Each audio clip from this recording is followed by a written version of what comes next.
Hello everyone, आज आपण fourth mock टेस्टच्या फिजिक्सचे सोल्युशन्स बघणार आहे. But before we start solving the questions, एक दोन गोष्टी क्लिअर करतो की तुम्हाला 50च्या 50 प्रश्न तुम्हाला बघायची गरज नाही आहे. तुम्हाला जेवढे डाऊट्स आहेत तेवढेच क्वेश्चन्स बघा. पहिलं डिस्क्रिप्शनमधनं PDF डाउनलोड करून घ्या पेपरची, आणि तुम्हाला त्याच्यातनं ज्या ज्या क्वेश्चनमध्ये डाऊट आहे ते क्वेश्चन्स तुम्ही डायरेक्टली जंप करून बघू शकता. मी क्वेश्चन सिक्वेन्स वाईज सॉल्व करणार आहे जसं PDF मध्ये दिलेलं आहे. ओके, सो तुम्हाला 10 प्रश्नांमध्ये डाऊट आहे तर त्या क्वेश्चनवर जाऊन बघा आणि त्याचे सोल्युशन्स समजून घ्या कसं सॉल्व करायचं आहे. आजचा फिजिक्सचा पेपर हा ॲव्हरेज लेवलचा होता. 3 ते 4 प्रश्न मुद्दामून ट्रिकी क्वेश्चन मी असे टाकलेले. मी एक्सप्लेन करणार आहे, जेव्हा मी सॉल्व करणार तेव्हा एक्सप्लेन करीन मी ती गोष्ट की हा क्वेश्चन मुद्दामून मी टाकलेला की तुम्हाला त्याच्यामध्ये नक्कीच आन्सर रॉंग येईल, बट इझी क्वेश्चन असूनही. ओके, सो या गोष्टी CET मध्ये रिपीट नाही झाल्या पाहिजेत, हा आपला एम राहिला पाहिजे.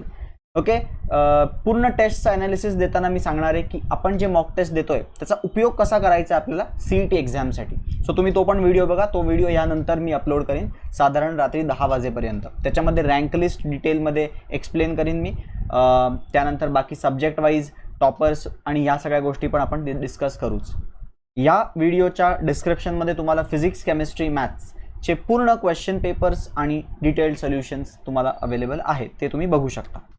ठीक आहे, चलो so let's start solving the questions. Question paper was moderate, easy to moderate level. So questions काही खूप डिफिकल्ट नाही आहेत. 3-4 सोडले तर ते जवळ ट्रिकी क्वेश्चन्स होते काही. सो द फर्स्ट क्वेश्चन बघा. पहिला क्वेश्चन सेमीकंडक्टरचा स्ट्रेट अवे विचारलाय, कोणता डायोड फॉरवर्ड आहे का रिव्हर्स आहे. तुम्हाला माहिती पाहिजे रिव्हर्स बायस आणि फॉरवर्ड बायसमध्ये काय डिफरन्स आहे. जर डायोडचा P आणि हा N साईड असते, जर पॉझिटिव्ह साईड ही हायर पोटेन्शियलला कनेक्टेड असेल आणि नेगेटिव्ह साईड ही लोअर पोटेन्शियलला कनेक्टेड असेल तर त्याला म्हणतो आपण forward biasing. Higher potential, positive connected to positive, negative connected to negative असं म्हणतो जरी आपण, बट ह्याचा मिनिंग असाच आहे की positive should be at the higher potential. इथे बघा, positive is connected to the lower, -20 lower आहे, and negative is connected to the higher, -10 higher आहे. इथे positive is connected to 5 higher potential and negative is connected to the lower potential. So हा झाला forward bias. हा positive is connected to lesser potential, negative is connected to the smaller potential. -20 छोटा आहे, so हा reverse bias आहे. अजून बघू राहिलेले, इथे 10 is connected to the positive, म्हणजे positive side is connected to the higher voltage. 10 मोठा आहे -5 पेक्षा, हा छोटा व्होल्टेज आहे, सो हा पण फॉरवर्ड बायस आहे. आणि लास्टमध्ये 15 आणि 10 मध्ये 15 मोठा आहे 10 पेक्षा, सो हा पण फॉरवर्ड बायस आहे. So the correct answer option H होतं या प्रश्नाचं. इझी क्वेश्चन होता. Question number 2. A solid sphere ज्याचा मास दिला आहे, रेडियस दिला आहे, मास दिलेला आहे, रेडियस दिलेला आहे 500 ग्रॅम. एक मिनटं, हां 500 ग्रॅम मास, अँड त्याचा रेडियस दिलेला आहे 10 centimetre, rolls down with velocity 20 centimetres per second. Total kinetic energy काय आहे. आता कायनेटिक एनर्जी टोटल म्हणजे रोलिंग, ह्याचा फॉर्म्युला ½ mv² 1 + k²/r². तुम्ही हा लर्न करा फॉर्म्युला. मी असं रेकमेंड करतो तुम्ही लर्न करा हा फॉर्म्युला. ठीक आहे, हाफ इज हाफ, मास 0.5 म्हणजे ½ kg, 0.5 kg झालं ना. 500 ग्रॅम म्हणजे ½ kg म्हणजे 500 ग्रॅम इंटू मास. किती आहे रे मास, sorry into velocity 20 centimetres per second आहे, म्हणजे 0.2 मीटर्स पर सेकंड झाली का नाही. तिचा स्क्वेअर करायचं 0.04 इंटू 1 + k²/r². आता k²/r² body to body change होतो. रिंगसाठी 1 असतो, डिस्कसाठी ½ असतो, सॉलिड स्फिअरसाठी 2/5 असतो, हॉलो स्फिअरसाठी 2/3 असतो. इथे विचारलंय सॉलिड स्फिअर, सो 2/5 इथे टाकतो मी. 1 + 2/5 याला इज्जतीत सॉल्व करा. 5 + 1 5 × 1 5 + 2 7, 7/5 येईल. हा ब्रॅकेटचं उत्तर 7/5 येईल. त्यामुळे पुढे जाऊन आन्सर कसं सिम्प्लिफाय होईल बघा. 1/2 × 2 इज 4 इंटू 0.04 इंटू 7/5. कुठून आला 7/5, हा ब्रॅकेट सॉल्व करून आला. ओके, सो 4 आणि 0.04 सॉल्व झालं तर 0.01 होतं. 7/5 हा 1.4 असतो. 1.4ला 0.0201 नी मल्टिप्लाय करून बघा, तुमचा आन्सर 0.014 येणार आहे.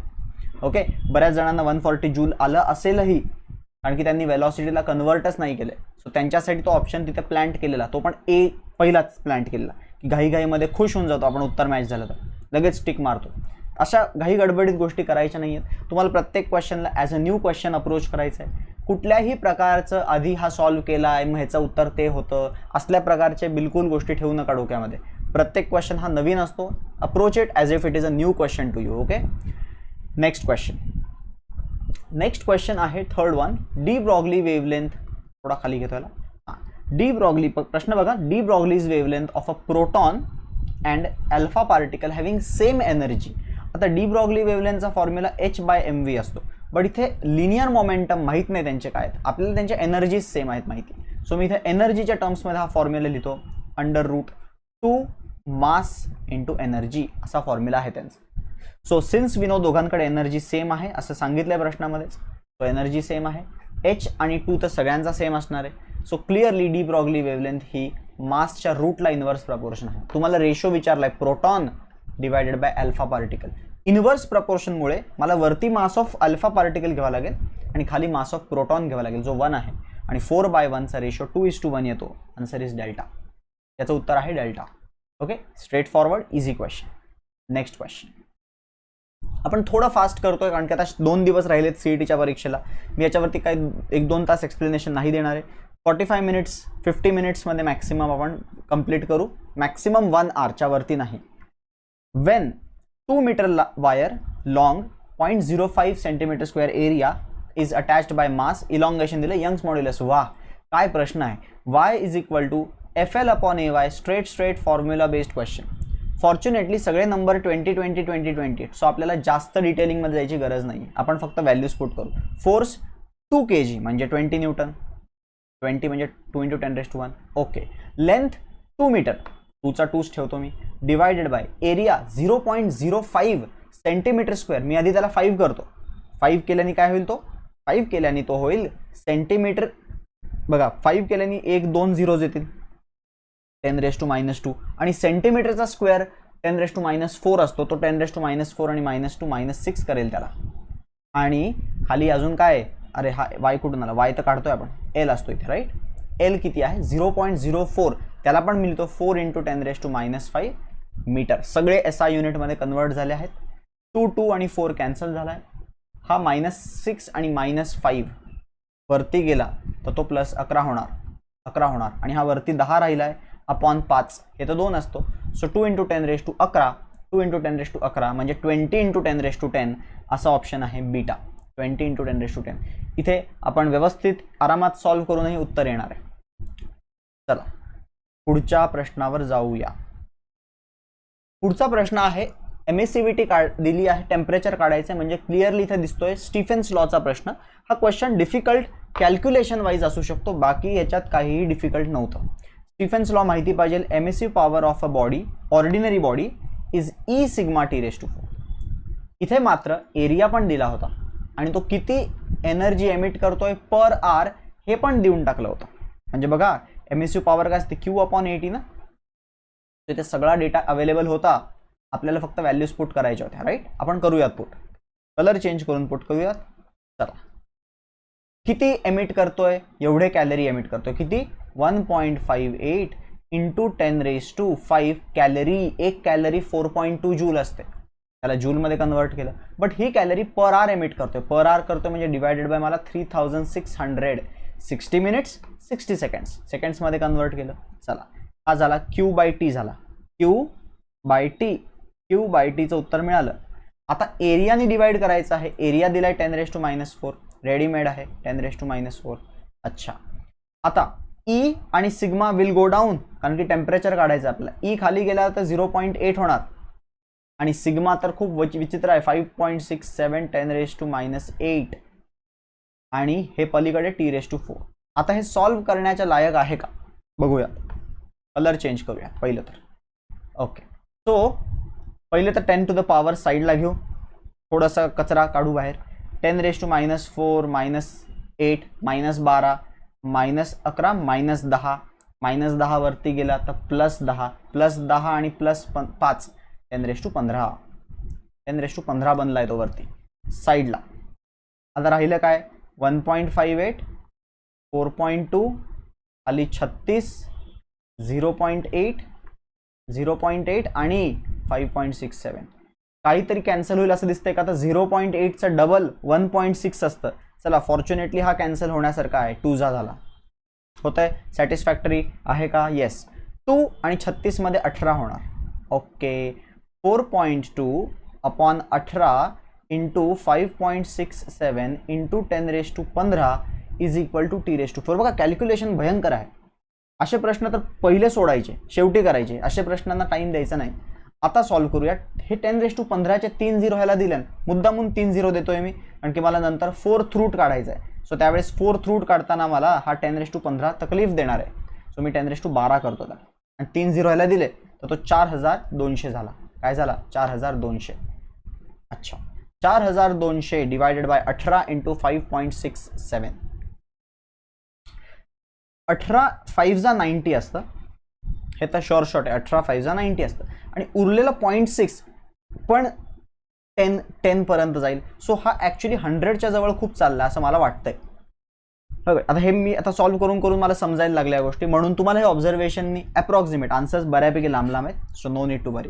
हे 18 5 90 आणि उरलेलं 0.6 18 6 18 6 किती असतं रे? 108. सो हा 101 किंवा 102 पर्यंत जाणार आहे. सो आपण 100 त्याला अप्रॉक्सिमेटली करून टाकू, आणि तसं केल्याने हे दोन जाणार आहेत. सो आता T⁻4 फक्त 42 इंटू 10⁻12 राहिला आहे. ह्याचा 4th रूट काढणं काही मोठी डील नाही आहे. 10⁻3 उत्तर येणार आहे, विच इज सिम्पल. बट 42चा 4th रूट काढायचा आहे. सो पहिला स्क्वेअर रूट काढायचा आणि नंतर परत एकदा स्क्वेअर रूट काढायचं, दोनदा स्क्वेअर रूट काढायचं. चला हा प्रयत्न आपण इथे करूयात. 42चा पहिला रूट काढूयात. तर 36चा 6 असतो, 49चा 7 असतो. सो 6 आणि 7च्या कुठेतरी मध्ये मे बी 6.3 6.4 6.5 असं काहीतरी असं. 6.4 पहिला रूट आलाय काय? अजून एकदा रूट काढायचा. 6.4चा अजून एकदा रूट काढा. 6.4चा अजून एकदा रूट काढण्यासारखा आहे का तो? तर बघूयात. ह्याला 6.4चा रूट मी 640 अपॉन 100 लिहितो, मुद्दामून 100च घेतो मी. 64 अपॉन 10 लिहून चालणार नाही, कारण की खालचा 10 परफेक्टली परफेक्ट स्क्वेअर नाही आहे जो स्क्वेअर रूट काढता येईल. म्हणून मला 100 आणि 100 ॲडजस्ट करावं लागलं. 640 हा 25 आणि 26च्या मधला आहे, 25 पॉईंट समथिंग आहे. अपॉन खाली काय 10, म्हणजे 2.5 मध्ये उत्तर येत आहे. आणि 2.5 याच्यातनं आलं आहे, आणि हा 10⁻3 आहे. 2.5 इंटू 10⁻3 हा 2500 मध्ये आन्सर दिला. हा प्रश्न टोटल 3 मिनिटं घेत असेल तर तुम्ही हे 3 मिनिटं इथे वेस्ट करण्यामध्ये बिलकुल कुठल्याही प्रकारचा मूर्खपणा करू नका. मी हा क्वेश्चन मुद्दामून टाकलेला so that question paper difficult at least म्हटलं थोडा टाईम वाईज प्रेशराईज करू तुम्हाला, की तुम्ही टाईममध्ये तरी ॲटलिस्ट काही मिस्टेक्स कराल. सो ज्यांनी हा सिक्वेन्समध्ये घेता घेता मस्त 3-4 मिनिटं घालवली असतील आणि तरीही आन्सर नसेल आलं तर तुम्ही खूप मोठी मिस्टेक केली आहे. असे प्रश्न आयडियली सोडून पुढे जायला पाहिजे. केमिस्ट्री सॉल्व्ह करून आपण आलेलो असतो जोशमध्ये, इझी क्वेश्चन काढायचे. इझी क्वेश्चन करून नंतर मग डिफिकल्ट क्वेश्चन्सला टाइम द्यायचा आहे. बिलकुल मोठे प्रश्न दिसले ना सोडून द्यायचे. तुम्हाला इथे दिसतंय क्वेश्चन वाचल्यानंतरच कळते की अरे हे खूप वाढीव आहेत गोष्टी. ठीक आहे, बघा इथं एक्सप्लेनेशनलाच एवढा टाइम लागलाय. सो हा प्रश्न डिफिकल्ट कॅल्क्युलेशन वाईज होता, बाकी तर एकदम म्हणजे याच्यात काही नव्हतंच. फॉर्म्युला सबस्टिट्यूशन आन्सर या प्रकारचा प्रश्न होता हा. फक्त कॅल्क्युलेशन ज्यांचे स्ट्रॉंग आहे त्यांना हा प्रश्न जमला असता. आता मला इथे एक्सप्लेन करत बसावं लागलं, नाही तर थोडा फास्ट सॉल्व्ह करता येतो हा क्वेश्चन, पण ठीक आहे. आता पुढच्या प्रश्नाकडे वळूया. हा पण एक चांगला तगडा क्वेश्चन होता, याच्यात पण खूप जणांनी मिस्टेक्स केल्या असतील.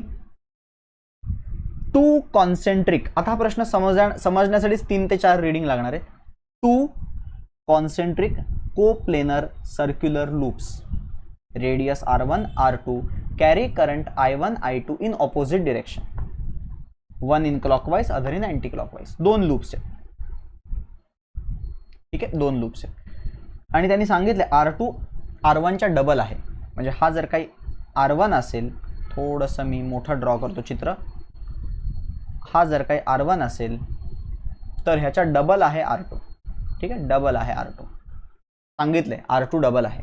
ते म्हणतात एकामध्ये क्लॉकवाईज आहे, दुसऱ्यामध्ये अँटी क्लॉकवाईज. सो क्लिअरली त्यांच्या फील्ड्स मायनस होणार आहेत. सो समजा आतमधल्याची फील्ड असेल μ0 I1 अपॉन 2 R1, तर दुसऱ्याची फील्ड असेल μ0 I2 अपॉन 2 R2 असणार आहे. R2 आणि R2 काय 2 टाइम्स R1 आहे, म्हणजे तिथे 2 टाकला जर काही मी, तर ह्या R2ला मी काय लिहू शकतो आता 4 R1. कसं काय आला 4 R1 कळालं का? या सबस्टिट्यूशन प्रमाणे. कारण की सेकंडचा रेडियस पहिल्याच्या डबल आहे. ह्या दोन्ही फील्ड एकमेकांना कॅन्सल करणारे, एक क्लॉकवाईज आहे अँटी क्लॉकवाईज आहे. सो कॅन्सल करणारे म्हणजे अपोज करणारे, सो मायनस करावं लागेल मला, तर मला नेट फील्ड मिळेल. बट तेच तर कंडिशन आहे. The magnetic field at the centre is half due to I1 alone. I1 ची जी एकट्याची फील्ड आहे ना, त्याच्या अर्धी फील्ड सेंटरला मिळते आपल्याला. I1 च्या एकट्याची फील्ड एवढी आहे, याच्या अर्धी फील्ड आपल्याला नेट मिळते तिकडे. किती मिळते? याच्या अर्धी. Mu naught I1 upon 2R1. ही तर I1 ची फील्ड आहे, त्याच्या अर्धी फील्ड मिळते म्हणजे 4R1 असे मिळते. इथे I2 आहे, इथे I1 आहे. आता हे फक्त सॉल्व्ह करायचं, बाकी काही दुसरं तिसरं करायचं नाही. Mu not mu not mu not cancel. आपल्याला I1 आणि I2चा रेशो विचारलाय. Mu not mu not mu not cancel. R1 R1 R1 cancel. राहिलं काय बघा, खाली लिहितो मी. I1/2 is equal minus I2/4 is equal to I1/4. अच्छा, I1/4 इकडे आला, I2/4 इकडे आला, तर काय बनेल हा? I1/2 minus I1/4 is equal to I2/4. आणि हे सॉल्व्ह केलं मी तर I1/2 मायनस I1/4 असतो I1/4 is equal to I2/4. आणि I4 कॅन्सल होतो, I1 is equal to I2 येतो, म्हणजे दोघांची फील्ड इक्वल आहे. हा प्रश्न आपण एकदा मला केल्यासारखा आठवतोय, हा लाईव्ह सेशनमध्ये केलेला मी एकदा. तोच प्रश्न होता, हाच प्रश्न आपण केला आहे. माझ्यामध्ये magnetic effects of electric current, ते जेव्हा आपण MCQ सॉल्विंग सेशन घेतला असेल तेव्हा ज्यांनी अटेंड केला असेल त्यांना आठवत असेल हा प्रश्न. हा क्वेश्चन तो होता. ठीक आहे, क्वेश्चन डिफिकल्ट नाही. क्वेश्चन समजण्यासाठी 2 रीडिंग तरी लागणार आहे, आणि त्यानंतर क्वेश्चन समजल्यानंतर सॉल्व्ह करणं फक्त गरजेचं होतं. डिफिकल्ट नव्हता, लेंदी होता थोडासा. हा क्वेश्चन तुम्हाला नसेल समजला प्रॉबब्ली, तुम्ही एकदा सोल्युशन पण बघा. सोल्युशनमध्ये खूप जास्त फॉर्म्युला ओरिएंटेड एक्सप्लेनेशन दिलेलं असेल. काही नाही, बिलकुल सिंपल आहे. 2 लूप्स आहेत, एकाची फील्ड दुसऱ्याच्या फील्डला अपोज करणारे, करंट ऑपोजिट असल्यामुळे, आणि रेडियसचा रेशो दिलाय. नेट फील्ड जी आहे ना, नेट फील्ड ती आपल्या कॉइलच्या फील्डच्या अर्धी आहे.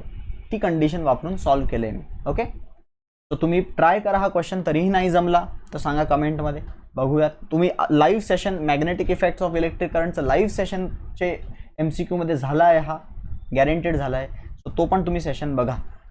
इथे एकदम आरामात एक्सप्लेन केलं. आता थोडं फास्ट एक्सप्लेन केलंय मी. अच्छा, हा प्रश्न तर सगळ्यात तगडा होता. हा प्रश्न म्हणजे 2 वर्षांच्या प्रिपरेशनवर क्वेश्चन मार्क आणेल तुमच्या, अशा प्रकारचा प्रश्न होता हा. आणि खूप जणांनी याचा आन्सर 100% रॉंग दिला आहे, आणि बिलकुल त्याच्यामध्ये खराब वाटून घेण्यासारखं काही नाही आहे. असे क्वेश्चन सॉल्व्ह करूनच तुमचे कन्सेप्ट क्लिअर होणार आहेत. ठीक आहे, आणि असे क्वेश्चन्स बरं झालं इकडे येऊन तुम्ही रॉंग करताय. असे क्वेश्चन सीईटीला आले आणि तुम्ही तिथे रॉंग करत असाल तर त्याच्यापेक्षा वाईट गोष्ट काही नाही आहे. सो आत्ताच मिस्टेक करून घ्या, जेवढ्या करायच्या तेवढ्या. हा क्वेश्चनमध्ये बऱ्याच जणांनी मिस्टेक केली आहे.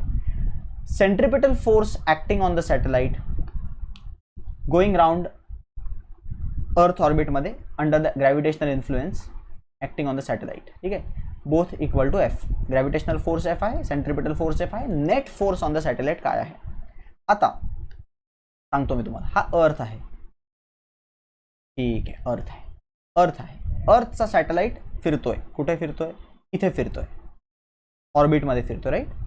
आता आपल्याला ही गोष्ट क्लिअरली माहिती पाहिजे की सॅटेलाइटवरती कोणते फोर्सेस ॲक्ट होत असतात. सॅटेलाइटवरती पूर्णपणे इफेक्टिव्हली एकच फोर्स ॲक्ट होत असतो, एक. तो आहे ग्रॅव्हिटेशनल फोर्स. That's it. तुम्हाला सर सेंट्रिपिटल फोर्स ॲक्ट होतोय. अरे, gravity is providing centripetal force. Centripetal force हा कुठला रिअल फोर्स नाही आहे. सेंट्रिपिटल फोर्स कुठल्या तरी एका स्टँडर्ड फोर्समुळे मिळतो. इलेक्ट्रॉनचा electrostatic force between nucleus and electron provide करतो सेंट्रिपिटल फोर्स. मॅग्नेटिझममध्ये मॅग्नेटिक फोर्स प्रोव्हाइड करतो सेंट्रिपिटल फोर्स. त्याच्यानंतर स्ट्रिंगनी फिरवलं तर टेन्शन प्रोव्हाइड सेंट्रिपिटल फोर्स. ग्रॅव्हिटीमध्ये gravitation provide centripetal force. So तुम्हाला असं वाटत असेल सेंट्रिपिटल फोर्स आणि ग्रॅव्हिटेशनल फोर्स हे 2 फोर्स ॲक्ट होतात म्हणून 2F, तर 2F चुकीचं उत्तर आहे. काही जणांनी असा पण विचार केला असेल की येस, ग्रॅव्हिटेशनल फोर्स ॲक्ट होतोय ॲज वेल ॲज सेंट्रिफ्युगल फोर्स ॲक्ट होतोय, ते कॅन्सल होत आहे. सेंट्रिफ्युगल फोर्स तर रियालिटीमध्ये एक्झिस्टच करत नाही. रियालिटीमध्ये सेंट्रिफ्युगल फोर्स हा एक्झिस्टच करत नाही. तो एक स्युडो फोर्स आहे. जस्ट त्या आतमध्ये बसलेल्या सॅटेलाइटमध्ये बसलेल्या लोकांच्या सॅटिस्फॅक्शनसाठी अज्युम केलेला फोर्स आहे. बाहेरच्यासाठी तो दिसतच नसतो. ॲक्च्युली बाहेरच्यासाठी हा सॅटेलाइट जर काही ग्रॅव्हिटी निग्लेक्ट आपण निघून गेलं, अर्थ काढून टाकलं तिकडनं, तर हा सरळ जाणार आहे. त्यामुळे तो त्याचा स्ट्रेट लाईन पाथच फॉलो करणार आहे. No net force acting if earth is remove. Earth आहे म्हणून एकच फोर्स ॲक्ट होतोय, दॅट इज सेंट्रिपिटल फोर्स. एकच फोर्स ॲक्ट होतोय. सेंट्रिपिटल फोर्स कोण प्रोव्हाइड करतं? Gravity. So net force acting on the satellite is 0. चुकीचं आहे. 2F चुकीचं आहे. Answer is F. एकटाच ग्रॅव्हिटेशनल फोर्स ॲक्ट होतोय, that is acting towards centre. म्हणूनच तर सॅटेलाइट ॲक्सेलरेट होतं. म्हणूनच तर तुम्ही समजा तुम्ही म्हणाला सर नाही नेट फोर्स 0 पाहिजे, सेंट्रिपिटल सेंट्रिफ्युगल कॅन्सल झालं पाहिजे. तर नेट फोर्स 0 असेल तर motion of the body according to Newton's law should be in a straight line motion. हा स्ट्रेट लाईन करतोय का? नाही, सर्क्युलरमध्ये. कारण की there is a force which is acting towards centre, that is gravity, centripetal force. So net force acting is F. This mistake if you have done, no need to worry. या गोष्टी समजल्या पाहिजे ह्याच लेवलला. मी मुद्दामून टाकला, मला दिसला तो, म्हणलं की चला टाकून देऊ, बघूयात किती जणांना जमतो. आणि बऱ्याच जणांनी चूक केली आहे. मी चांगले चांगले स्कोरर्सचे रँक बघितले आणि त्यांनी काय केली मिस्टेक ते बघितली, चुकवलंय. No problem. दिस इज या टेस्टमधनंच तुम्ही शिकणार आहे आणि याच मिस्टेक्स तुम्हाला रिपीट नाही करायच्या. तुम्ही 5 ते 7 मॉक टेस्ट देणार आहे. 7 मॉक टेस्टमध्ये तुम्ही जवळपास 150 प्रश्न एका टेस्टला देत आहे. 150 × 7 जर काही तुम्ही केलं तर 1000च्या वरती प्रश्न होत आहेत. ते 1000च्या वरती प्रश्न खूप चांगल्या क्वालिटीचे आहेत. त्याच्यात जेवढ्या मिस्टेक तुम्ही केल्यात, try to avoid those mistakes. Same type of questions, same level of the questions you can expect in your entrance exam. Okay, चलो let's move to the next question. खूप टाइमपास झाला. Now this one was very straightforward. Work डनचा formula F bar dot S bar आहे. Work done 0 आहे जरी हे दोघं 0 नसतील तरी, म्हणजे फोर्स पण ऍक्ट होतोय, डिस्प्लेसमेंट पण होते, तरी वर्क डन 0 आहे. कारण की कसं, त्यांच्यातलं डॉट प्रोडक्ट 0 कधी होणार? जर अँगल 90 असेल तर. तो जर फोर्स आणि डिस्प्लेसमेंट एकमेकांना परपेंडिक्युलर असतील त्यावेळेस वर्क डन 0 असतो. ठीक आहे. मागच्या प्रश्नामध्ये उत्तर बहुतेक टिक नाही केलं का? केलंय. F होता आन्सर. याचा आन्सर होता डेल्टा. आणि याचा एक्झाम्पल आहे circular motion, uniform circular motion example ह्याचा. चलो let's move to the next one. When 0.005 ampere current flows through the MCG, full scale deflection occurs. म्हणजे हा दिलाय तुमचा IG. अच्छा, IG दिलाय, किती दिलाय? 5 मिली एम्पियर दिलाय. आणि म्हणतात if you want to convert into voltmeter, 5 volt मोजायचं आहे, वोल्ट मीटर मध्ये कन्वर्ट करायचं आहे, तर एक्सटर्नल रेजिस्टन्स एवढा लागतो. म्हणजे सिरीज रेजिस्टन्सही दिलेला आहे 975. आणि विचारले what is the resistance of galvanometer. खूप सिंपल प्रश्न आहे, फॉर्म्युला बेस्ड क्वेश्चन आहे. Series resistance is V by IG minus G. Formula RS पलीकडे, G अलीकडे. So G equals to V by IG minus RS. Substitute, solve, get the answer. हे पण तुम्ही चुकी करत असाल तर तुम्ही सिली मिस्टेक्स किंवा तुम्ही कॅल्क्युलेशन मिस्टेक्स मध्ये थोडासा फोकस ठेवला पाहिजे तुम्ही. ठीक आहे. एकदम इझी क्वेश्चन आहेत हे. या क्वेश्चन मध्ये तुम्हाला हे बोनस आहेत. असे प्रश्न म्हणजे तुम्हाला बोनस दिले, तुम्ही तेच तुम्ही ग्रॅब करत नाही आणि तुम्ही डिफिकल्टच्या मागे लागत असेल तर खूप चूक करताय तुम्ही. जे हातातले मार्क आहेत ते घालवायचे नाही. कॉम्पिटिशन हातातल्या मार्कांमध्ये नाही आहे, जे डिफिकल्ट आहे त्याच्यात कॉम्पिटिशन असणार. ठीक आहे. तुम्ही याच्यातच मिस्टेक करून आला तर नाही चालणार. Let's substitute. किती आहे V?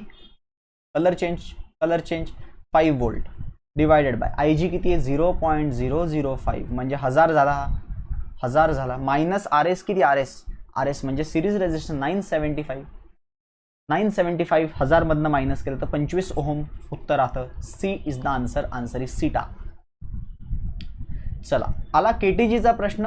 केटीजीच्या प्रश्नामध्ये सांगितले H2O2 N2 आणि helium are closed in identical container under similar conditions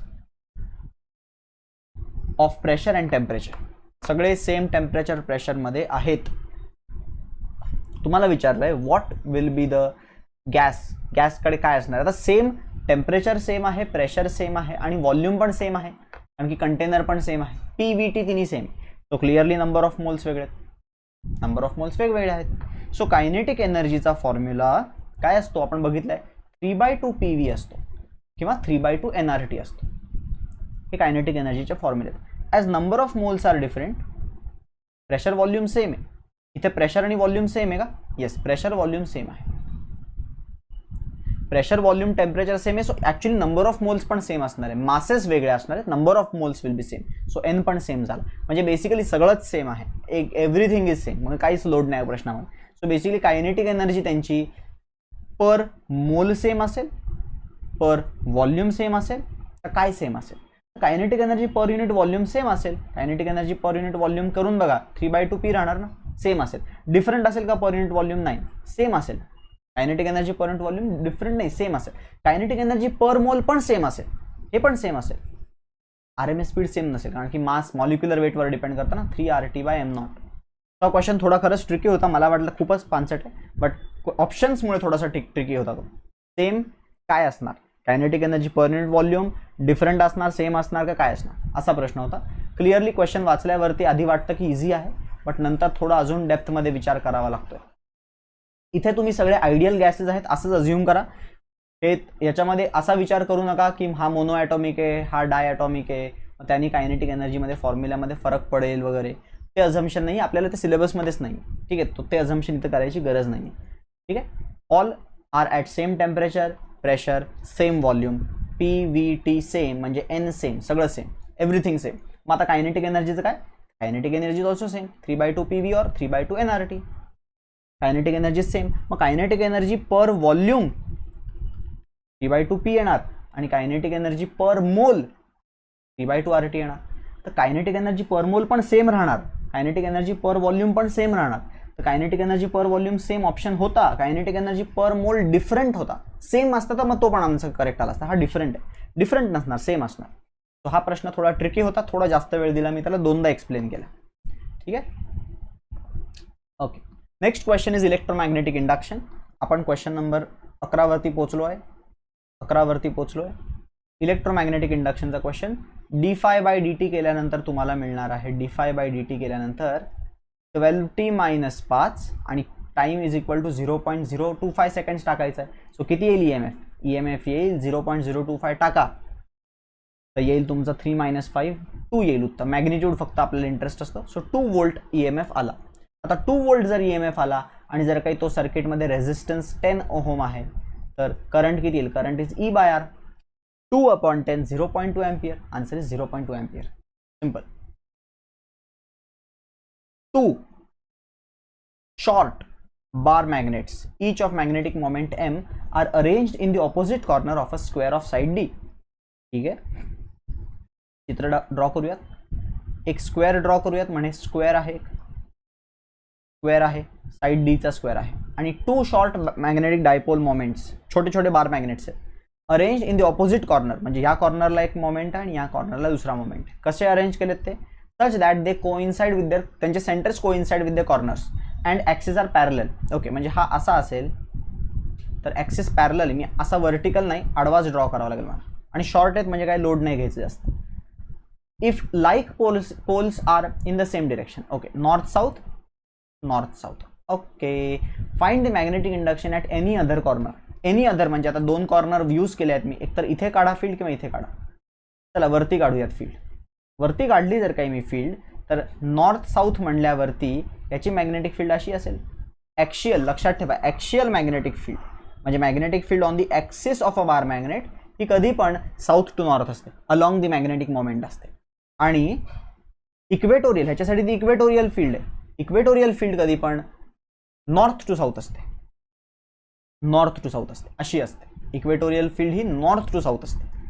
ठीक आहे, लक्षात ठेवा. हे ॲक्शियल फील्ड, इक्वेटोरियल, आणि ते एकमेकांना सबट्रॅक्ट करतात, एकमेकांना ते अपोज करतायत. बघूयात. ॲक्शियल मॅग्नेटिक फील्डचा फॉर्म्युला आहे μ0/4π 2m/d³. 2 असतो ॲक्शियलसाठी आणि इक्वेटोरियलसाठी μ0/4π नुसता m/d³. करा सबट्रॅक्ट.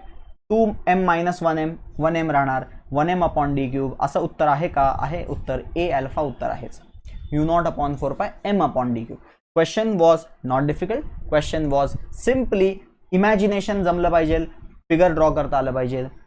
ठीक आहे, question was not out of scope, question well within the scope होता. थोडंसं 4 स्क्वेअर बद्दल नॉलेज असणं गरजेचं होतं आणि थोडंफार क्वेश्चन रीडिंग रिक्वायर्ड होतं. क्वेश्चन थोडा मोठा होता, नक्कीच टाईममध्ये प्रॉब्लेम करू शकत होता हा क्वेश्चन. असे क्वेश्चन तुम्ही स्किप करत चला. पुढचा प्रश्न 13वा. An open pipe at one end is an organ pipe. An organ pipe open at one end म्हणजे closed at one end, open at one end, is vibrating in the first overtone. आता first ओव्हरटोन म्हणजे third harmonic असतो, बरोबर का नाही? And is in resonance म्हणजे ह्याची frequency same आहे with the another open pipe which is vibrating in the third harmonic, तो थर्ड हार्मोनिकमध्ये व्हायब्रेट होतो. हा ओपन, हा क्लोज्ड. बरोबर. क्लोज्डचा हा फर्स्ट ओव्हरटोन आहे आणि ओपनचा हा थर्ड हार्मोनिक आहे. ओपनचा थर्ड हार्मोनिक, क्लोजचा first overtone. First overtone directly third harmonic असतो. Ratio of the length of the pipe LC/LO विचारलाय. 3V कॅन्सल, हे 1 जा हे 2 जा, सो LC वरती जाणार. LC/LO 1:2 येणार. 1:2 वाला आन्सर डेल्टा होतं, एकच होतं.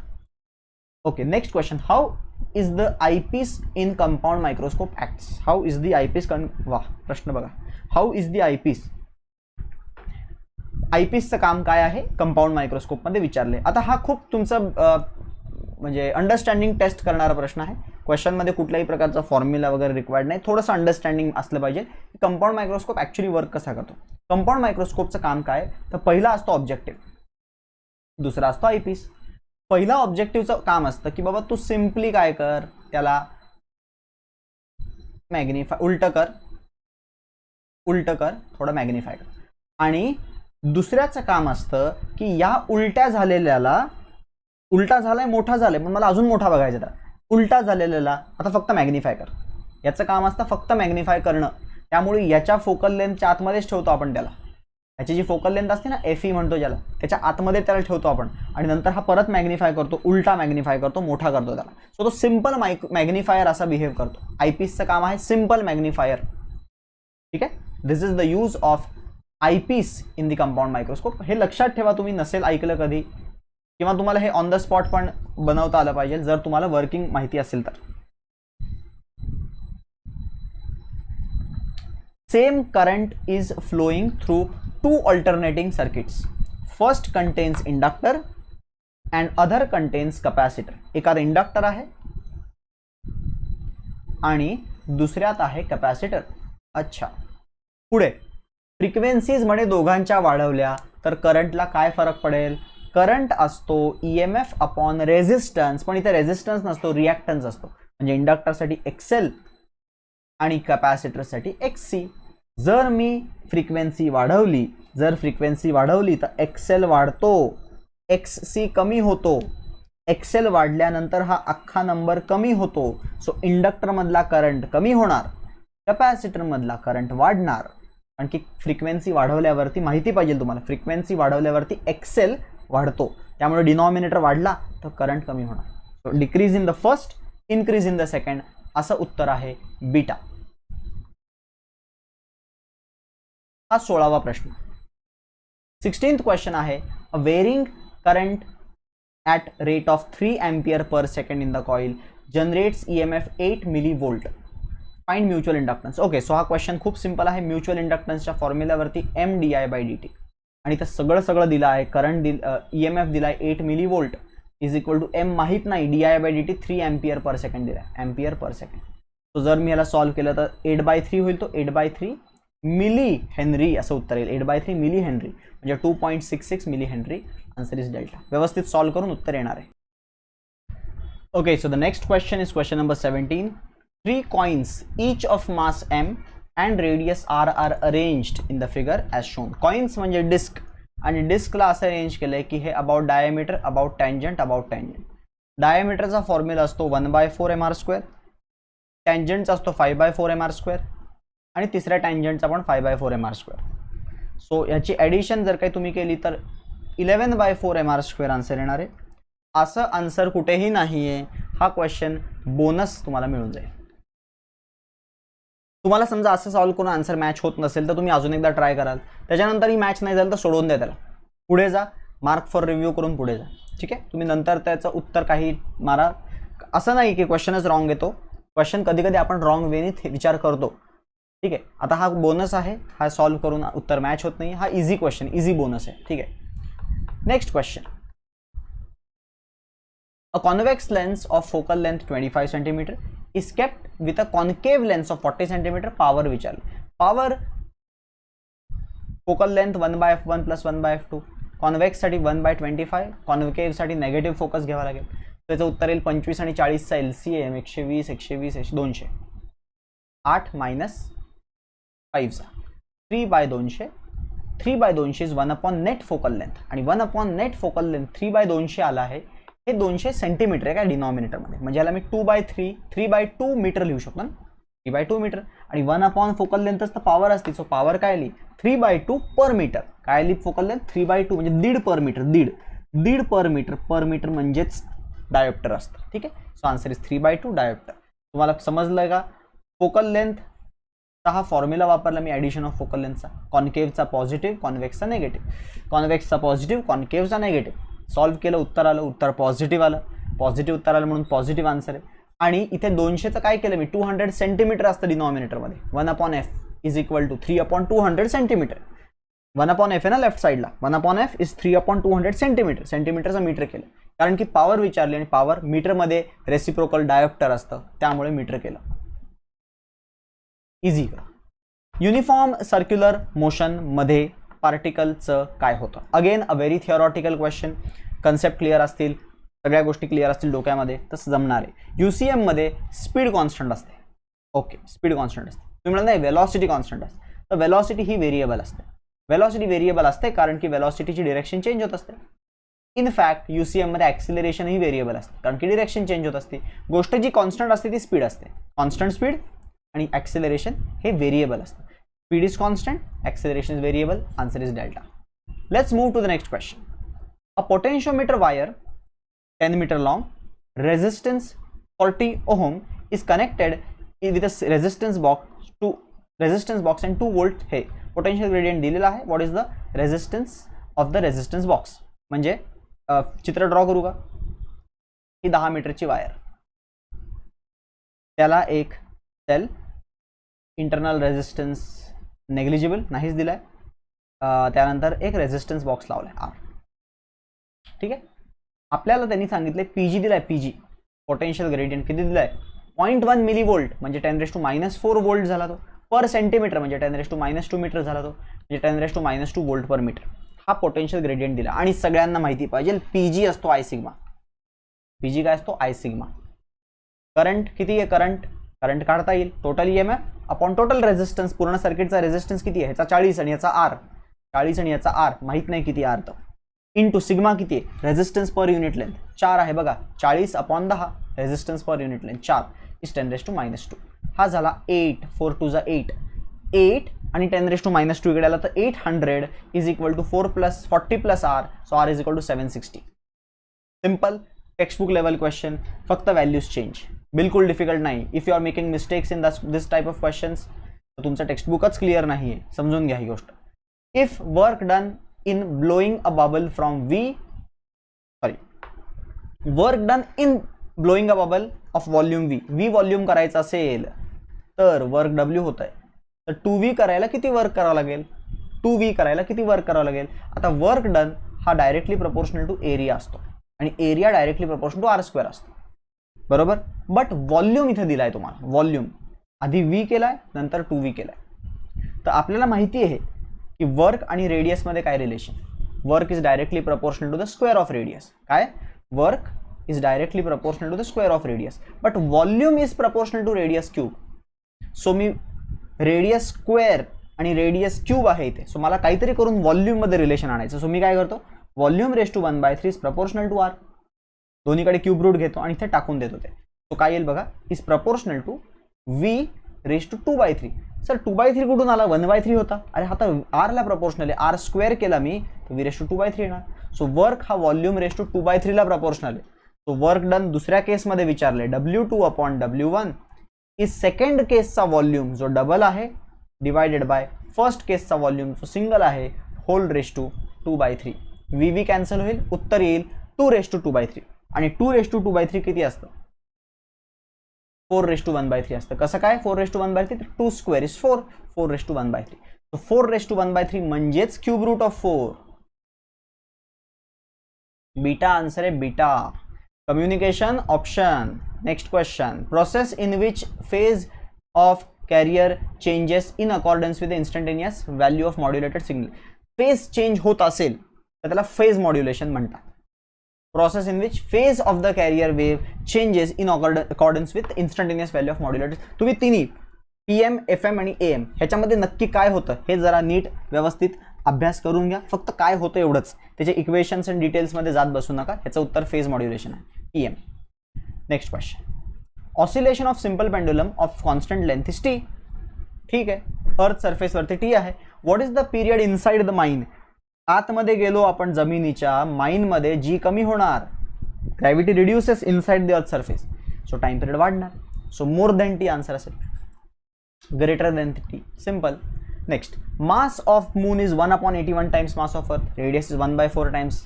If escape velocity of earth is एवढी, what is the escape velocity on moon. Escape वेलॉसिटीचा फॉर्म्युला √2gm/r असतो. हा 1/81 टाइम्स आहे आणि हा 1/4 टाइम्स आहे. एवढ्या टाइम्स एस्केप वेलॉसिटी असणार आहे. 1/81 आणि 1/4 टाइम्स, मी फक्त त्यांचे फ्रॅक्शन्स टाकले. ह्याचं उत्तर येतं 4 वरती जातो, 4/81चा रूट 2/9 टाइम्स असणार आहे. आता अर्थ वरती 11.2 आहे, त्याचा 2/9 किती येणार आहे, 2 ने मल्टिप्लाय करा, 22.4/9. आन्सर इज 2 जा 18, 2 जा 18.5, 2.5 येते याचं उत्तर. 2 पॉईंटमध्ये एकच उत्तर आहे, 2.5 is the correct answer. Okay, so the next question is question number 25. Question आहे, square plate of side moves parallel to the second plate with velocity. Both plates are immersed in water. The viscous force is given. Coefficient of viscosity is 0.002 poise. आता पॉइसचं Newton second per metre square मध्ये divide by 10 करून, divide by 10 केलं की 0.002 होईल तो newton second per metre square. Distance between the plates विचारलेला आहे. Okay, so तुम्हाला माहिती पाहिजे न्यूटन्स लॉ ऑफ विस्कॉसिटी, इटा ए dv/dx. सो dx वरती आला तर काय येईल, इटा ए dv/फोर्स. सगळ्या व्हॅल्यूज पुट करू. इटा किती आहे, 0.002. एरिया किती आहे, एरिया स्क्वेअर प्लेट आहे, स्क्वेअर प्लेटचा एरिया असतो 0.1 इंटू 0.1, 0.01 इंटू वेलॉसिटी आहे 0.1 डिवायडेड बाय एफ, फोर्स आहे 0.002 न्यूटन, 0.002 न्यूटन. 0.002 कॅन्सल होऊन जाईल, आन्सर विल बी 0.001. तसा आन्सर नाही आहे, 0.001 आन्सर नाही आहे. सो हा क्वेश्चन पण आहे तुम्हाला बोनस. तुम्ही बोनस मिळाला तर आहे, तुम्हाला बोनस मिळाला तर आहे, पण तुम्हाला खरंच हा फॉर्म्युला माहीत होता का. नसेल माहिती तर तुम्ही स्वतःच मायनस करून घ्या मार्क, असं मला वाटतं. बट सगळ्यांना मिळणार आहे, कारण की जर आन्सर नसेल ऑप्शनमध्ये रॉंग असेल, काही मिस्टेक असेल तर नक्कीच सगळ्यांना बोनस मिळतो. सो CET मध्ये पण असे प्रश्न येऊ शकतात, एखाद दुसरा बोनस असू शकतो. बट तुम्हाला लक्षात ठेवायचं, जर काय आन्सर सॉल्व करून नसेल येत त्याच्यावरती जास्त वेळ नाही घालवायचा आहे. Quickly move to the next question. आधी जे सोपे आहेत ते करायचे आहेत, शेवटी जाऊन यांना टाइम द्यायचा आहे. ओके, जसं की मगाशी होता एक, आता दुसरा. चलो next question. A parallel plate capacitor is charge with battery and then disconnected. जेव्हा आपण लक्षात ठेवा बॅटरी आपण लावून चार्ज करून काढून टाकतो तर त्याच्यावरचा चार्ज कॉन्स्टंट राहतो. Which of the following, okay, what will be the result when plates of the capacitors are moved apart by the means of insulating handles. म्हणजे प्लेट्स लांब नेले तर काय. आता लक्षात ठेवा क्यू कॉन्स्टंट राहणार आहे. जर मी प्लेट्स लांब नेले तर ऑटोमॅटिकली C कमी होईल. लांब नेल्यावरती डी वाढला की C कमी झाला, C कमी झाल्याने V वाढणार आहे. Okay, so potential across the plate decreases, नाही. Potential increases. चार्ज इन्क्रीजेस, नाही. चार्ज तर कॉन्स्टंट राहणार आहे. कॅपॅसिटन्स इन्क्रीजेस, नाही. कॅपॅसिटन्स डिक्रीज होणार आहे. सो उरला सुरला ऑप्शन एनर्जी चेंज होणार आहे, एनर्जी इन्क्रीज होणार आहे. कसं काय एनर्जी, तर Q²/2C वाला फॉर्म्युला वापरतो मी. सिन्स Q कॉन्स्टंट आहे म्हणून मी हा वापरला आणि C डिक्रीज झाल्यामुळे energy is going to increase. So the answer is beta for question number 26. Next question. N1 photons of frequency gamma 1 and equal energetic beam N2 photons of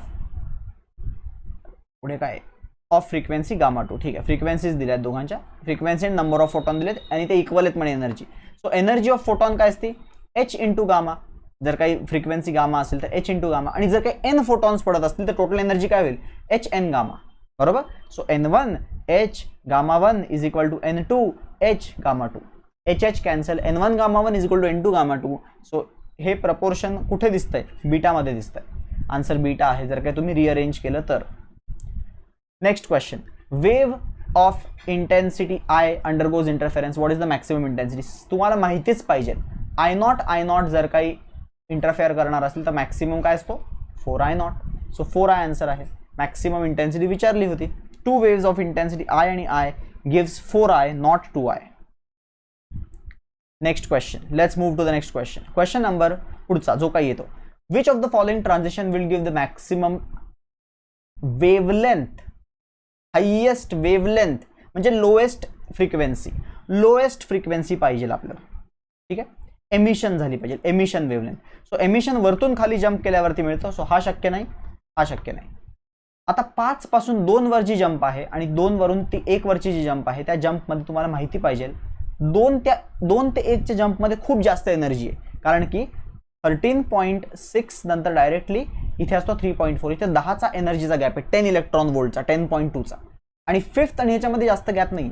so 5th पासून 2nd वर जो jump आहे ना, जो त्या जंपमध्ये खूप low energy म्हणजे हायेस्ट वेवलेंथ आहे. सो याचा आन्सर काय पाहिजे? याचा आन्सर पाहिजे the jump should be from 5 to 2. Option A आहे. A is the correct choice. Okay. बाकी सगळे नाही. बाकी त्यातले 2 तर एमिशन नाही आहे, ॲब्झॉर्प्शन वाले आहेत ते. एमिशन तेव्हाच होईल ना जेव्हा electron jumps from higher orbit to lower orbit. Next question. Atom molecule न्यूक्लियाचा energy in the first excited state. First excited state second orbit असतो, त्याची एनर्जी दिली आहे, तर त्याची कायनेटिक एनर्जी काढा. तुम्हाला माहिती पाहिजे total equal to kinetic equal to binding equal to potential मध्ये काय रिलेशन असतं. टोटल हा कायनेटिक आणि बाइंडिंग जेवढाच असतो फक्त with a negative sign. So ती नेगेटिव्ह साईन काढली. पोटेन्शियल पण ह्यांच्यासारखाच असतो विथ अ नेगेटिव्ह साईन आणि डिवाइड बाय 2. That's it. असं रिलेशन असतं. सो तुम्हाला दिलेली आहे एनर्जी -3.4. सो त्याला फक्त प्लस करा. कायनेटिक एनर्जी +3.4 मिळणार. आन्सर इज सीटा. समजतंय का? इझी होता. Okay. Next question is question मेजरमेंट्सचा क्वेश्चन आहे. Velocity is elasticity raise to 2a and density raise to 3b. Then what is the value of a and b. इथे जर काय तुम्ही नीट सॉल्व्ह केलं तर वेलॉसिटी L1t-1 मास 0 असतं इज इक्वल टू इलास्टिसिटी असतं L-1 m1t-2 raise to 2a sorry. And density असतं L-3 m1 raise to 3b. आता पहिलं मास जर काय आपलं इथं 0 आहे, इथे मास 1 आहे, इथे मास 1 आहे. सो पहिलं इक्वेशन काय येणार आहे? 2a. कसं आलं बघा, मी मल्टिप्लाय करतोय. 2a plus 3b equals to इकडचा मास तर 0 आहे. 2a plus 3b 0. कोण सॅटिस्फाय करतंय? तर इथे कोणी सॅटिस्फाय करत नाही आहे. ॲक्च्युली आन्सरमध्ये नेगेटिव्ह कोणतरी पाहिजे होतं. एक आन्सर नेगेटिव्ह पाहिजे होतं. प्रॉब्ली मायनस साईन मिसिंग आहे कुठल्या तरी आन्सरमध्ये. जो सॅटिस्फाय करू शकतो विथ मायनस साईन तो आपल्याला आन्सर द्यावा लागेल. ठीक आहे. We will just try with length. लेंथनी मे बी होईल. लेंथनी बघूया. L raise to -2a. So -2a. Length raise to -9b is equal to 1. -2a -9b is equal to 1 कोण देतोय बघूया. ठीक आहे. 2 टाकलं तर -4. इथे पण कोणतरी एक नेगेटिव्ह पाहिजेलच. ॲक्च्युली सॉल्व्ह होणार नाही त्याशिवाय हे क्वेश्चन. चला मी दोघांना ॲड करतो. इफ आय ॲड इक्वेशन 1 आणि इक्वेशन 2 तर 2a will cancel. What you will get? -6b is equal to 1. b is equal to -1/6. अच्छा, b इज इक्वल टू -1/6 पाहिजे होतं, म्हणजे b आन्सर पाहिजे होतं with minus sign. But since minus sign तिथे missing होती, मायनस टाईप नव्हती झाली तिथे, सो बऱ्याच जणांनी मे बी हा क्वेश्चन सॉल्व्ह करताना नसेल मॅच होत म्हणून सोडून दिला असेल. सो हा पण क्वेश्चन तुम्हाला आहे बोनस. आज खूप बोनस झाले राव. क्वेश्चन बघा, क्वेश्चन प्रत्येक बघूनच टाकलेला, बट त्याचं आन्सरमध्ये प्रॉब्लेम आहे. वी विल मेक शुअर की आता उरलेल्या टेस्टमध्ये तरी बोनस नाही मिळणार तुम्हाला, मिनिमम बोनस मिळेल. बट हा एरर आहे, ह्युमन एरर आहे. क्वेश्चन सिलेक्ट करताना क्वेश्चन व्यवस्थित वाचूनच सिलेक्ट केलेले, इवन ऑप्शन्स बघितलेले, बट सोल्युशनमध्ये काहीतरी गडबड केली आहे. हा प्रॉब्लेम दिसतोय मला. Okay, we will try to maintain minimum bonuses from next question. माझ्यामध्ये मागच्या 2-3 फिजिक्सच्या पेपरमध्ये तरी नव्हते तुम्हाला जास्त बोनस, पण एरर्स होतात गाईज. ओके, एखाद दुसरा क्वेश्चन चुकू शकतो. आता तर 3 झालेत, आत्तापर्यंतच 3 झाले आहेत. आय एम नॉट शुअर आता कितवा प्रश्न चालू आहे, अजूनही पुढे असू शकतात. अजून 20 प्रश्न राहीत, बघूयात 20मध्ये काही आहे का. सो हा क्वेश्चन वरचा बोनस आहे. बी मार्क केला असेल तर बरोबर आहे. बघा, तुम्ही बोनसला बोनस म्हणून नका घेऊ सध्यासाठी. आपण या टेस्टमध्ये चेक करतोय आपले स्कोर्स. सो तुम्हाला ते 3 प्रश्न जमले असते का? पहिला रिंग आणि डिस्कवाला मोमेंट ऑफ इनर्शियाचा, मला वाटतं तो सगळ्यांना जमला असेलच तसा पण. सो तो बोनसच्या लायक आहे. दुसरा जो विस्कॉसिटीवाला होता त्याच्यामध्ये कॅल्क्युलेशन मिस्टेक आहे त्यांची. सो तो तुम्हाला खरंच जमला का? तुम्हाला बोनस मिळाला आहे, बट तो तुम्हाला खरंच तुम्ही डिझर्व करतात का तो बोनस? तर तुम्ही विचार करतो. आणि हा बोनस तुम्ही डिझर्व करता का? तुम्ही ह्या प्रॉपरली स्टेप्स फॉलो केले असतील तर तुम्ही समजू शकता स्वतःला तुम्ही त्या बोनसला डिझर्व करतात. चलो next question. two particles A and B executes SHM of time period t and 5t/4. They originate from the mean position. What will be the phase difference when A completes? Okay, A completes one oscillation. म्हणजे basically जेव्हा time T झाल्यानंतर त्यांच्यातला phase difference काय असेल. आता phase, पहिल्या पार्टिकलचा phase ω1t असतो, दुसऱ्या पार्टिकलचा फेज ω2t असतो, बरोबर. आपल्याला टी टाइम नंतर जेव्हा पहिल्याचं एक ऑसिलेशन होतं ना, एक ऑसिलेशन किती वेळात होतं, टी टाइम पिरियडमध्ये. सो तेवढ्या टाइम झाल्यानंतर आपल्याला फेज डिफरन्स विचारला, टाका 2π बाय, ह्याचा टाइम पिरियड तर टी आहे, इंटू टी. ह्याचा टाइम पिरियड काय, 2π बाय 5t/4 इंटू टी. किती फेज डिफरन्स आहे बघा, ह्याचा फेज किती बनेल, ह्याचा फेज किती बनेल, ह्याचा फेज 2π बनेल, ह्याचा फेज किती बनेल 8π/5 म्हणजे 1.6π बनेल. So difference in the phase किती बनेल, 2π - 1.6π इज 0.4π. 0.4π म्हणजे 2/5π एवढा फेज डिफरन्स बनेल. कसा काढला मी फेज डिफरन्स परत सांगतो, हा बऱ्याच जणांना नसेल झेपला. फेज डिफरन्स कधी विचारला तर फेज डिफरन्स काय असतो, बेसिकली दोघांच्या अँगल मधला डिफरन्स. तो पहिल्यानी काहीतरी अँगल मूव्ह केला म्हणजे सर्क्युलर मोशनमध्ये, projection of UCM is SHM वाला, पहिल्यानी एवढा अँगल ट्रेस केला. आता पहिल्याचं एक ऑसिलेशन झाले म्हणजे लॉजिकली पहिल्यानी 360 डिग्री कव्हर केले, दुसऱ्याचं मात्र अजून एक ऑसिलेशन झालं नाही, त्याचा टाइम पिरियड वेगळा आहे, त्यांनी किती अँगल कव्हर केलाय, ω2t. टी टाकायचा आपल्याला हा टाइम पिरियड, नाही तर ω2 काढायचा आहे 5t/4 वापरून. कसा काढायचा ω, 2π बाय त्याचा टाइम पिरियड 5t/4, यानी तुम्हाला ω2 मिळणार आहे. This is how you will find their phases, take their differences. This is the phase difference. Okay, so the next question is scalars वेक्टरचा question. Resultant of two vectors A bar and B bar is perpendicular to vector A. Vector A ला perpendicular resultant बघा, हा A bar draw करतो मी, याला perpendicular resultant. ठीक आहे, रिझल्टंटचा कलरच change करूयात. रिझल्टंट परपेंडिक्युलर म्हटल्यावरती असा ड्रॉ करावा लागेल. आणि B बार कुठे असेल मग, B बार इथे कुठेतरी असेल, इथे कुठेतरी असेल B बार. त्यांनी काय सांगितलंय की resultant is perpendicular to the A and its magnitude is equal to half the magnitude of B. म्हणजे रिझल्टंटचा मॅग्निट्यूड हा B/2 आहे, बीच्या मॅग्निट्यूडचा हाफ आहे. ठीक आहे, मी पॅरलेलोग्राम कंप्लीट करतो, पॅरलेलोग्राम लॉनी सॉल्व्ह करतोय आपण. तर तुम्हाला हे समजतंय का, ही साईड B आहे तर ही साईड पण B असली पाहिजे. Opposite sides of parallelogram are equal. So B आणि B, आता बघा हा B आहे तर या राईट अँगल ट्रायंगलसाठी B हायपोटेनियस झाला, आणि हायपोटेनियसच्या हाफ एक साईड आहे म्हणजे हा अँगल 30 झाला का नाही. Side opposite to 30 is half the hypotenuse, म्हणजे हा 30 झाला. हा 30, हा 90 आहे. हा किती असेल विचार करा, हा विचार करा किती असेल. तर this is 30, so obviously this is also 30. त्याला आपण करस्पॉन्डिंग अँगल म्हणतो. 30 30, तर हा 60 असेल. So 60 + 90 is 150. Answer is alpha A. थोडंसं चित्र ड्रॉ करता आले पाहिजे, उत्तर लगेच येणार आहे. नेक्स्ट क्वेश्चन इज SHMचा. ॲक्सेलरेशन का equation is given, acceleration is -16π²x म्हणजे इनडायरेक्टली ω² दिलाय. 16π² म्हणजे ओमेगा किती आला, 16चा स्क्वेअर रूट 4π, ओमेगाला 4π. ओमेगा आल्यावरती टाइम पिरियड कसा काढायचा, 2π/ω असं काढतो आपण time period. So time period काय येणार 2π/4π. Answer is 1/2 seconds. Answer is alpha A. A उत्तर आहे 34th क्वेश्चन. Question number 35. Experimental setup of photoelectric effect, first illuminated with violet light and then ultraviolet light. तर काय होणार आहे stopping potential in the each case. आधी violet light वापरली.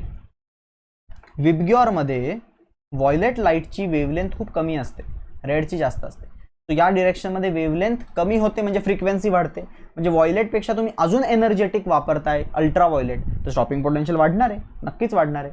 It will be more than ultraviolet. Violet नंतर ultraviolet लावला तर अल्ट्रा व्हायलेटचे स्टॉपिंग पोटेन्शियल विल बी मोर.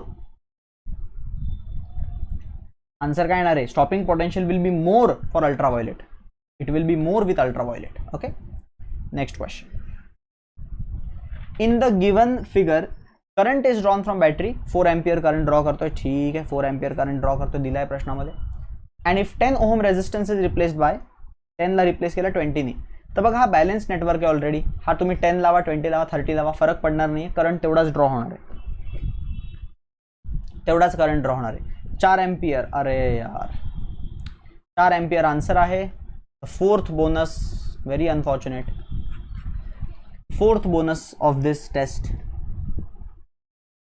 ठीक आहे, मी प्रयत्न करीन पुढच्या टेस्टला बोनसचा काउंट खूपच कमी राहील. जसं फर्स्ट आणि सेकंड आणि थर्ड टेस्टमध्ये कमी होते क्वेश्चन बोनसचे, या टेस्टमध्ये अननोईंगली खूप जास्त बोनस आले आहेत, म्हणजे खूप सारे रॉंग आन्सर्स आहेत. ठीक आहे, क्वेश्चन बरोबर आहे, आन्सर्स रॉंग आहेत. आन्सर्स रॉंग आहे म्हणजे ऑप्शनमध्ये आन्सर येत नाही, तो एक प्रॉब्लेम आहे. सो नेक्स्ट टेस्टमध्ये आय विल मेक शुअर.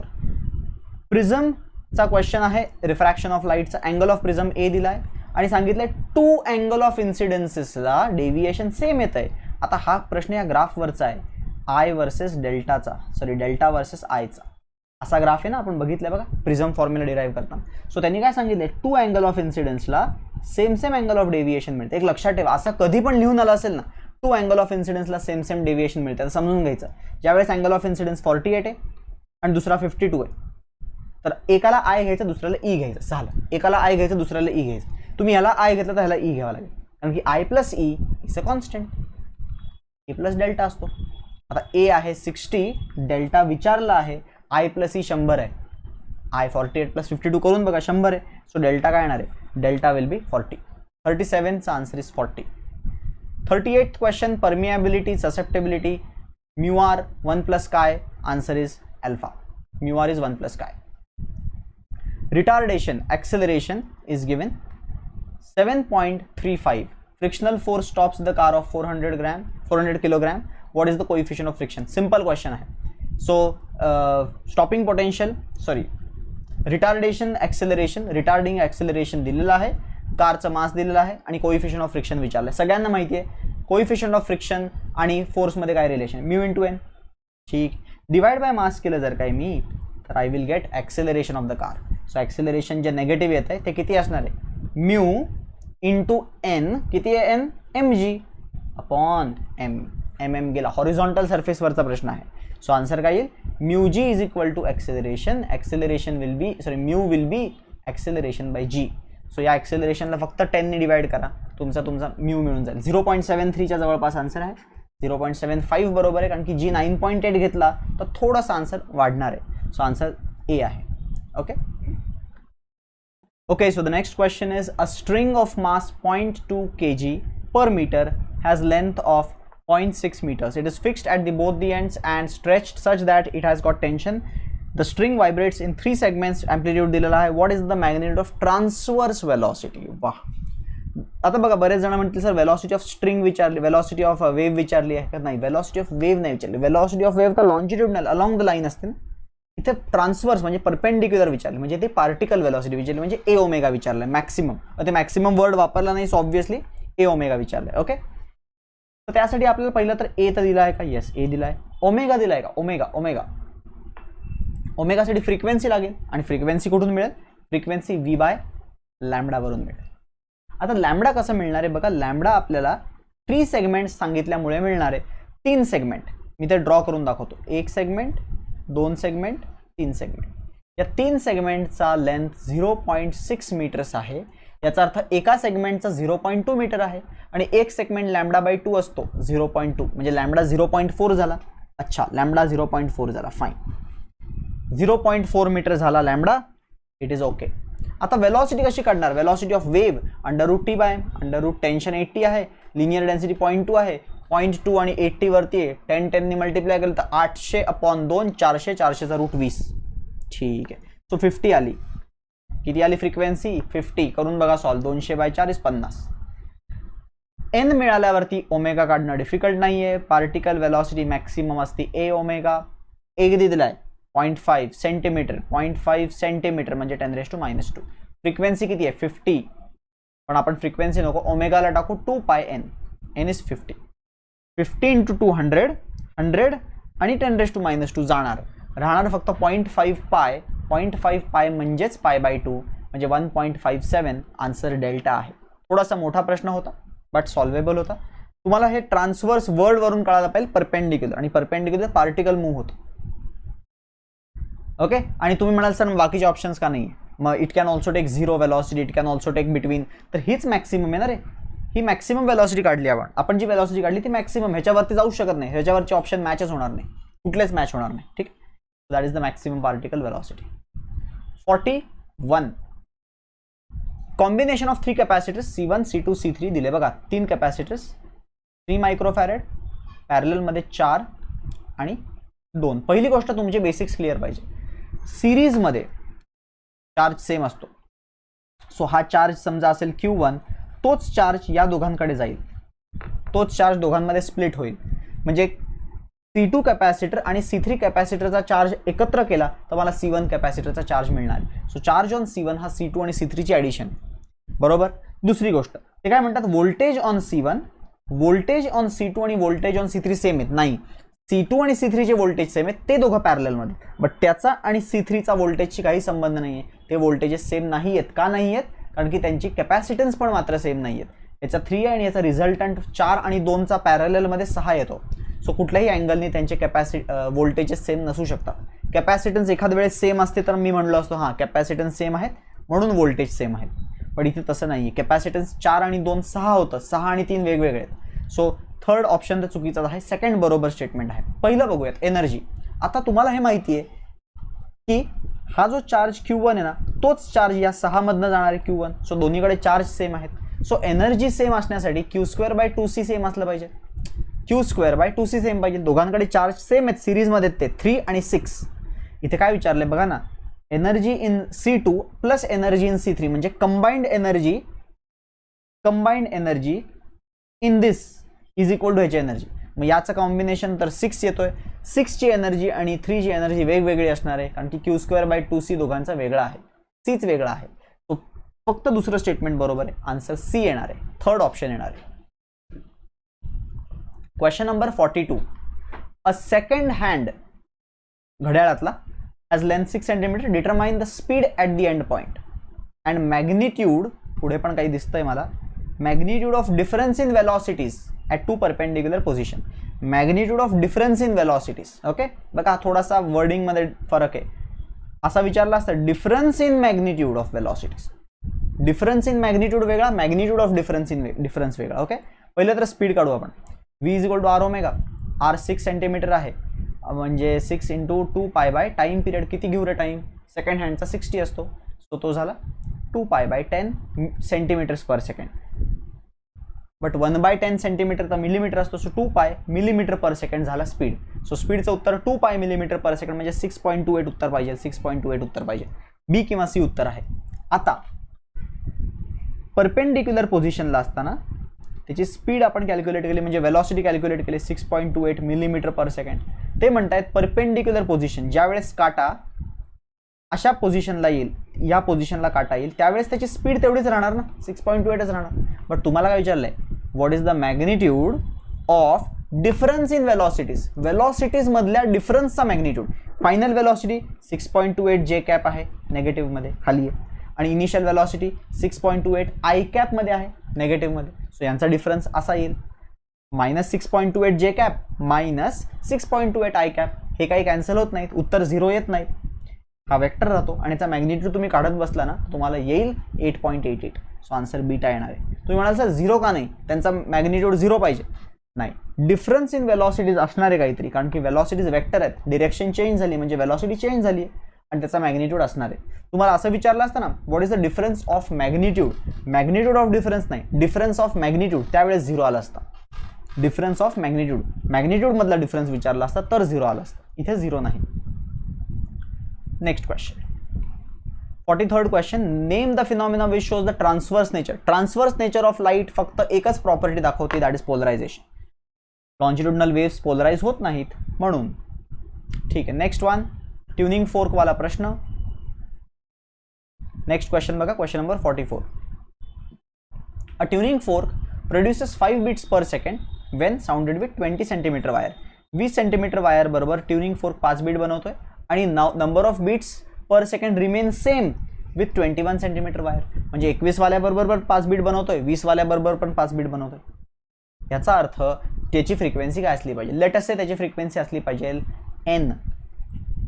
तर 20 सेंटीमीटर वाली वायर छोटी आहे, त्याची फ्रिक्वेन्सी जास्त असणार, सो ती n+5 असणार. आणि 21 सेंटीमीटर वाली वायर मोठी आहे, त्याची फ्रिक्वेन्सी कमी असणार, म्हणून n-5 असणार. आणि n1 L1 is equal to N2L2 चा फॉर्म्युला वापरतो मी. N+5 × 20 is equal to N-5 × 21 हे सॉल्व्ह करून उत्तर येणार आहे. हे सॉल्व्ह केलं तर बघा काय आन्सर येईल. 20n + 100 is 21n - 105. 105 इकडे गेला तर प्लस होणार, 205 होणार. n ची व्हॅल्यू 205. डेल्टा आन्सर आहे. 44 चा answer is delta. Okay, so the next question is question number 45. The slits of Young's double slit experiment have equal widths. Okay, equal widths आहे, ठीक आहे. And the source is placed symmetrically relative to the काय आहे, relative to the slits. Okay, the intensity at the central fringe is I0. Okay, हे बघा intensity समजा इथे I असेल, इथे पण I असेल, तर I0 कधी पण मॅक्सिमम इंटेन्सिटी 4I असते, हे माहिती आहे तुम्हाला. आता ते काय म्हणतात, when the intensity at the what will be the intensity at this point if one of the slit is closed. एकाला बंद करून टाकलं तर फक्त आयच पोचेल ना, इकडे फक्त अर्धीच पोचेल, आयच पोचेल फक्त. सो आय पोचेल म्हणजे I0च्या टर्म्समध्ये I0/4 करावं लागेल म्हणते. I0/4 answer is C. Next question बघा, क्वेश्चन नंबर 46. एक थोडं झूम आउट करतो. क्वेश्चन नंबर 46 बघा. क्वेश्चन नंबर 46 काय, the pressure of the air in a soap bubble of this radius diameter is 8 mm of water. आता pressure in terms of mm ऑफ water दिले तुम्हाला. mm of Hg वगैरेची सवय आहे. H rho g चा formula वापरतो. इथे वॉटरसाठी फक्त हाच फॉर्म्युला वापरायचा. किती प्रेशर आहे, H rho g. H म्हणजे 8 mm ऑफ वॉटर म्हणजे 8 × 10⁻³ मीटर. सिन्स SI CGS मध्ये दिलं, ठीक आहे, मी CGS मध्ये दिलं असल्यामुळे मी मीटर नाही करत त्याला. I will just keep it in CGS. CGS मध्ये काय होईल, 8 mm म्हणजे 0.8 सेंटीमीटर इंटू रो म्हणजे डेन्सिटी. पाण्याची डेन्सिटी 1 g/cc असते. 1 g/cc कशामध्ये, CGS मध्ये. इंटू ग्रॅव्हिटी CGS मध्ये 980 असते. 980 ला मी 1000 लिहितो सध्यासाठी. 1000 × 0.8 इज 800. सो राईट हँड साईडला 800 बनला आहे, ठीक आहे. इथे खाली लिहून टाकतो 800, ठीक आहे. आता सोप बबल आहे, सोप बबलला 4T/r असतो. 4T/r. r किती, रेडियस किती, 0.7 सेंटीमीटर. सेंटीमीटरला सेंटीमीटरच राहून द्या, पण तो डायमीटर आहे, त्याला अपॉन 2 करावा लागेल. अपॉन 2 गेले की तो 2 वरती जाईल आणि 8 बनेल. सो 8T/0.7 असं बनला तो. 8 कॅन्सल होईल. 0.7 मल्टिप्लाय केला जर काय मी, तर 0.7 × 100 इज 70. टेन्शन येणारे 70. सरफेस टेन्शन 70च्या जवळचं सगळ्यात आन्सर हे आहे. आपण 980ला 1000 कन्सिडर करून एक छोटासा अप्रॉक्सिमेशन केलेला, त्यामुळे उत्तर थोडं व्हेरी होत आहे. पुढचा प्रश्न बघा. Next question, question number 47. The beam of light of wavelength 600 nanometre falls on a slit 1 mm wide. Resulting diffraction pattern is 2 meters away. म्हणजे distance of screen आणि slit दिले 2 meter. What is the difference? What is the distance between the first dark on the either side of central maximum? म्हणजे इकडचा आणि इकडच्या मधले distance विचारलंय. म्हणजे तुम्हाला बेसिकली सेंट्रल ब्राईट बँडचं डिस्टन्स विचारलंय, विच इज 2 लॅम्बडा d/a. हे माहिती पाहिजे तुम्हाला formula. Distance between the 2 minima और सेंट्रल ब्राईट बँडची विड्थ. आणि ह्याच्यात व्हॅल्यू टाकल्या 2 लॅम्बडा 6000 आहे, 600 नॅनोमीटर म्हणजे 6 × 10⁻⁷. डिस्टन्स d किती आहे, d 2 मीटर आहे, डिवायडेड बाय छोटा a म्हणजे स्लिट विड्थ 1 मिलीमीटर म्हणजे 10⁻³ मिली म्हणजे -3 असतो. हा 10⁻⁴ राहिला. हा 2 × 2 4 × 6 24 × 10⁻⁴. उत्तर काय, 24 × 10⁻⁴ म्हणजे 2.4 mm. 10⁻³ मिली असतो. Answer is 2.4 mm. Okay, next question. ह्याला का कट केलं. नेक्स्ट क्वेश्चन पहा आता. ओके, नेक्स्ट क्वेश्चन असा आहे, find the frequency in this wave. बघा किती सिंपल प्रश्न आहे. टी बरोबर जो असतो 2000 तो असतो omega which is 2 pi into frequency. 2 पाय खाली गेला, 2 कॅन्सल झाला, 1000/π. Answer is A. याला काही जास्त एक्सप्लेनेशनची गरज नाही. नेक्स्ट क्वेश्चन बघा. Motion of a planet. Planetary motion Kepler's law ने देतो आणि Kepler's law is in accordance with conservation of angular momentum. माहिती पाहिजे, you must know this. Last 50th question. A power line along north south direction. म्हणजे हे असं north south डिरेक्शनमध्ये power line असेल, north south. Okay, carries current carry करतो आणि earth's magnetic field is 3.5 × 10⁻⁵. इथं थोडंसं क्लिअर पाहिजे होतं की ती व्हर्टिकल का हॉरिझॉन्टल आहे, बट ही व्हॅल्यू अर्थच्या हॉरिझॉन्टल मॅग्नेटिक फील्डची असते. तुम्हाला हे पण माहिती पाहिजे. ही हॉरिझॉन्टल मॅग्नेटिक फील्डची व्हॅल्यू आहे आणि ही हॉरिझॉन्टल मॅग्नेटिक फील्डची व्हॅल्यू जी आहे ती व्हॅल्यू पॅरलच लाईन ना ती, वायर पॅरलल आणि पॅरलल असेल तर फोर्स ऍक्टच होणार नाही त्याच्यावरती. जर मॅग्नेटिक फील्डला पॅरलल जर काही वायर असेल तर F is equal to BIL sine theta प्रमाणे अँगल त्यातला 0 बनतो आणि 0 अँगल म्हणजे गेला. Answer is 0. So these were the questions asked in today's mock test number 4. Very easy question, slightly 3 or 4 questions were tricky.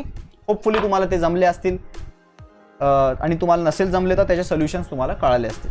ठीक आहे. So that's it guys for today's session. Thanks for watching the video. पुढच्या सेशनमध्ये आपण भेटूया.